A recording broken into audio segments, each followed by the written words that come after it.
Poison Apple is the story of Snow White told through the point of view of the infamous Poison Apple. It's kind of a story of his selfless, love for her. It's just a very creative retelling, and it's all done locally with local people, and I really love the vision behind it. I love the passion, and I love the team that I'm working with. Poison Apple, it's different from anything that I've ever worked on because I get to sleep on set, which is pretty awesome for me because I never get sleep. It's really exciting because I love to sing and I love that I'm doing a short film that's a musical and it's got puppets and it's awesome.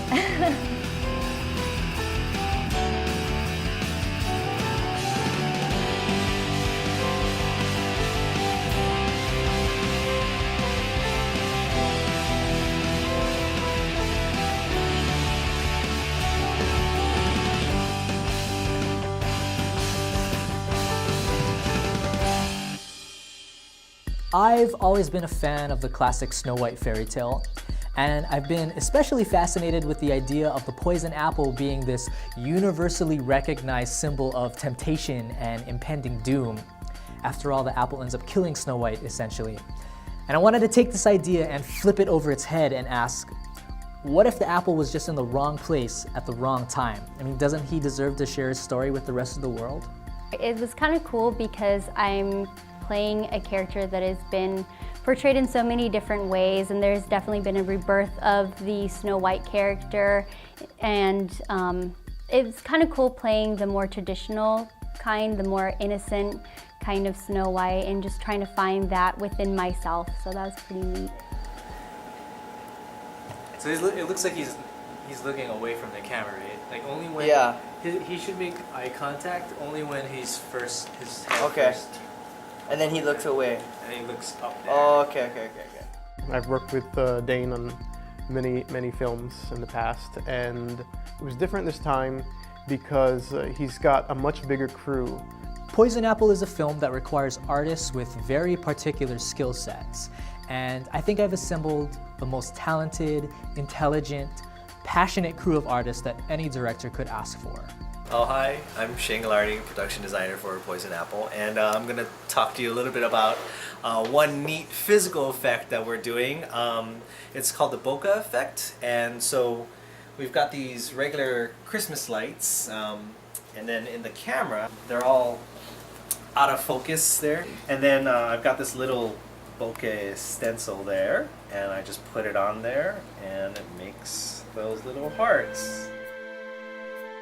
As the production designer, I'm responsible for the look and feel of the film. That is everything from the costume design to the set design, and I even work with the director of photography to get the feel of everything. And so it starts off with sketches, and that's how we come up with the costumes, and then from there I work with the costume designer to bring those sketches to life. I even do sketches of the sets because what we start off with is not what we wind up showing you on the finished film. And that takes a lot of imagination, a lot of hard work to bring the reality as close as possible to the vision. Working with the cast and crew has been really rewarding for me. Whenever we're on set, everybody is always happy and joking around. There's always a good vibe on set. Tanji, yeah. Little bit. Brains. Apple brains. I'm just gonna keep on doing this. wait, sorry. Can you go more that way? Okay. Go Queen! Go Queen! Avenge the death of dear Snow White, we won't stop till they bleed! Take our axes, take our knives, the criminal will not serve, but it's off to work we go, it's nearing dusk, so let's proceed! Put it on your face. Facebook. On your face. This is my happy face. I find this ticket validated. I do not have the $2 to pay for the parking. Get a grant.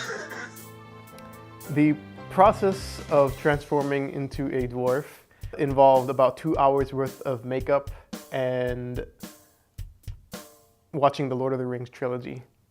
To become especially gruff and to be especially proud of my dwarven heritage, because nobody tosses a dwarf. Take our axes, take our knives, the criminal will not survive. Off to work we go, it's nearing dark, so let's proceed. Okay, cut. So what do you think about the dwarves that have come to your house?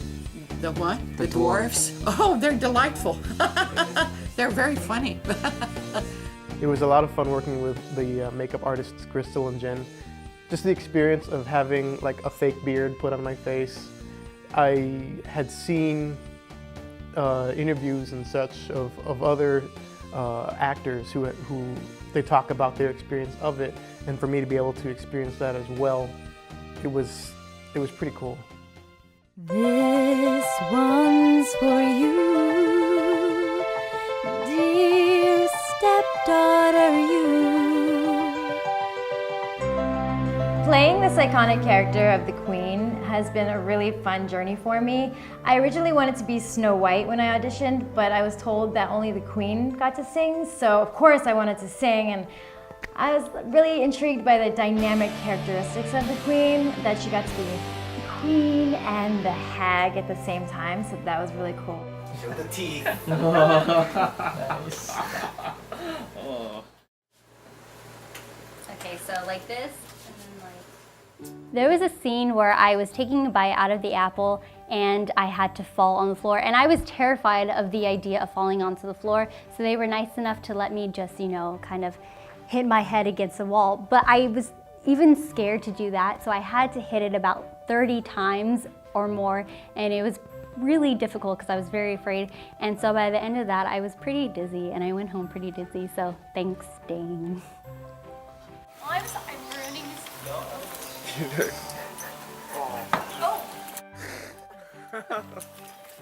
Shooting Poison Apple involved slightly unorthodox methods. We treated it like an animated film, where we recorded all the actors' dialogue and songs first and edited them all together synced with storyboard drawings, otherwise known as an animatic. This allowed us to see and hear the entire film accurately timed out before we even started capturing it on camera. You just forget it, Mama, how was it go? So don't let it.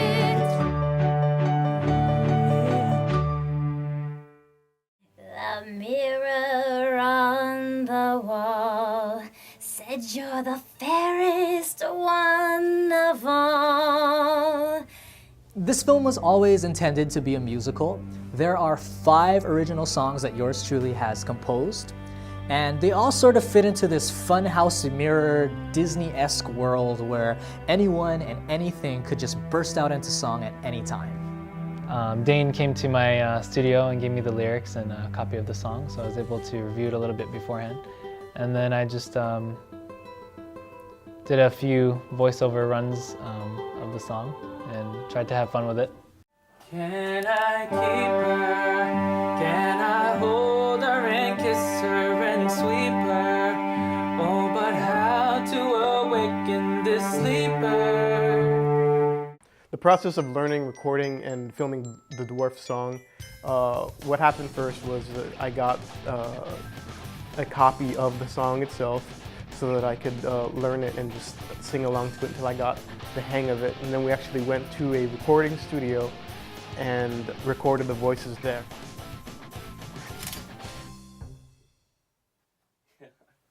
Okay. Okay, we got a documentary. I got to see what it was like behind the scenes. I got to watch Dave, who's the audio technician, and that was really cool, just watching all the things being compiled and all the things sort of merging together to create this one body of art. 2, 3, 4. This is my greatest story you'll see. In the next lifetime, I hope you'll be thinking of me. This is my greatest story you'll see, And I hope you'll hear it. so together we'll be. When writing songs for a movie, especially a movie that's less than 10 minutes long, you have to know exactly what the story is and what the message of the story is. That way, the songs serve as sort of a vehicle to move the story forward. Dane Neves is a really great person to work with. I was really happy that he approached me to produce this film. It was something that I haven't worked on before. I've never worked on a musical. And when I was a kid, I watched puppets like The Muppets or Fraggle Rock or, you know, those shows. So yeah, I've always wanted to work with puppets also. Like that guy, like Chocho Lips here. Puppetry has always been my forte. I'm a strong supporter of practical filmmaking, where we try to get everything captured in camera, on set. And puppets add that level of believability where the audience knows that these are material things interacting with people in the scene, and anyone could just reach out and touch it. Puppets ready? Ready. Okay. Looks good, looks good. Playback ready? Okay, remember, we gotta shake, you guys gotta shiver a little bit. Okay. Rolling? Rolling. Okay, roll playback. Wow, don't you guys see? What? She dipped me into some sort of magic dream-making water. This is it. We're finally gonna be together. Oh, please bite into me, please.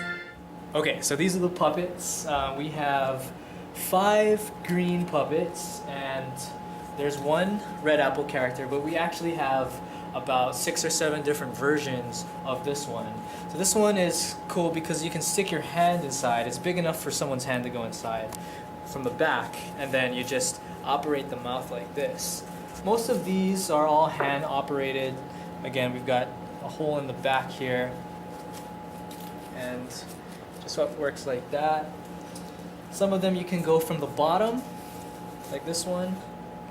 So your thumb goes in to this, and your other fingers just kind of grip onto this ball right here. You just turn it around and it should be able to work just like that. Others just go straight into the back, just like this. And yeah, so we're having fun. Poison Apple is the first real puppetry thing I've ever worked on, or any movie actually. And I'm usually used to performing on stage, I dance, I do musical theater. So having to voice something was a lot of fun.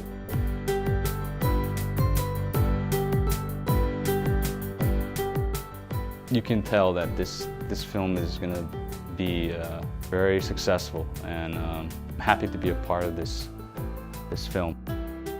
Being on the inside trenches and working hard and just taking a couple steps back and realizing just how cool it all is, that what we're doing, and not just in the sense of what we're doing is cool, but in a sense that what we're capturing on camera is cool, and the big picture is cool in itself. I like the music a lot, thought the dwarfs were delightful, very funny, and very animated. So I'm looking forward to seeing the film. You didn't sink it.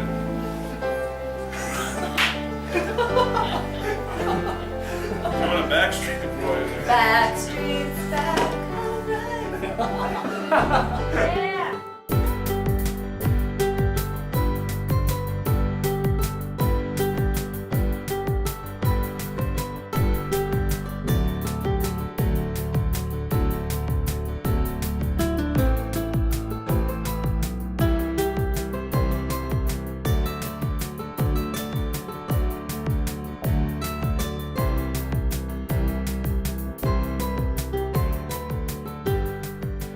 What's special about Poison Apple is that it's being produced in 2012, which is the 200th anniversary of the original Brothers Grimm fairy tale. I'm really excited to be presenting this film to the masses in hopes that the rest of the world can truly see what amazing work Hawaii filmmakers are capable of doing. We got a movie.